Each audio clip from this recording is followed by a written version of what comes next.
Do y'all remember when supper wasn't just another meal? It was the one time every day when the whole family came together. Back then, Mama didn't ask where everybody wanted to eat. She already knew, right there around that kitchen table. It didn't matter if Daddy had been working in the tobacco field, or somebody had been mowing hay, or Mama had spent all day canning beans. Nor did it matter if I was done mowing the yard and trimming or not. When supper time came, everybody came home. And if somebody was running late, we'd wait. Because supper wasn't just about eating, it was about being together. Mama usually had fried chicken, meatloaf, pinto beans, mashed potatoes, cornbread, or whatever she'd been cooking that day. And almost every week, there'd be a homemade cake or a pie, maybe chocolate, coconut, apple, or even Daddy's favorite pie, butterscotch. Often we'd get served lemon meringue pie with meringue standing 6 inches tall. Not because it was somebody's birthday, just because I made it, and I prided myself on meringue standing to the ceiling on our pies. Mama had me do the desserts mainly, but Mama made sure we had them, and they were special. She wanted everybody to have a little something sweet after supper. We didn't cut giant pieces either. You'd better not put a big piece of anything on your plate. Mama made sure we didn't get more than our share, just enough to satisfy that sweet tooth. And Lord have mercy. By the time we finished, we were as full as a tick. Back then, you didn't hear kids saying, "I don't like this," or "I'm going to grab something later."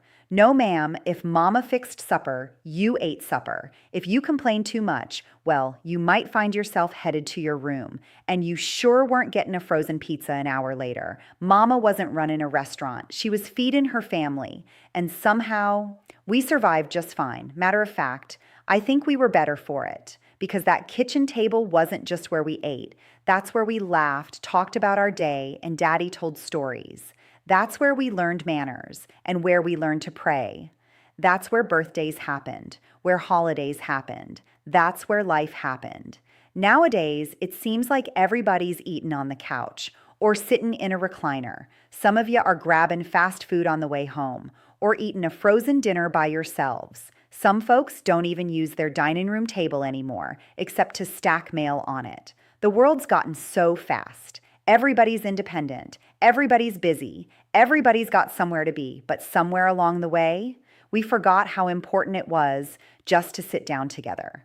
Back then, the family depended on each other. We worked together, we ate together, celebrated together, and even cried together. You might fuss with your brother all day long, but you better not let Mama or Daddy know it. You might even get mad enough not to speak to him, but let somebody else say one bad word about him on the bus or at school, and they'd have both of you to answer to. Because family was family, blood was blood, and nothing came before it. Mama and Daddy didn't allow any arguing, and arguing didn't happen in our family much.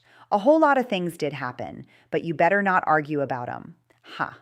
I miss those days. I miss hearing dishes clatter in the kitchen before dinner. I miss smelling biscuits coming out of the oven. Ma was the one that led prayer if she was around at supper. Prayer came before we were allowed one bite. We could hardly wait to hear whoever was praying to say amen, so we could grab a piece of chicken. I miss hearing Mama ask, "Who wants another biscuit? You can have one more if you want it. One, not two." Those little moments didn't seem important then, but looking back, they were everything. Maybe that's why so many of us smile when we think about those old supper tables, because they weren't just feeding our stomachs, they were feeding our hearts. What do y'all remember about supper time growing up? Did your family eat together every night? What dessert did your mama make the most? I'd sure love to hear your memories. Until next time, this is Hannah from the Appalachian Sage. Be well, be blessed. I'll see y'all again real soon.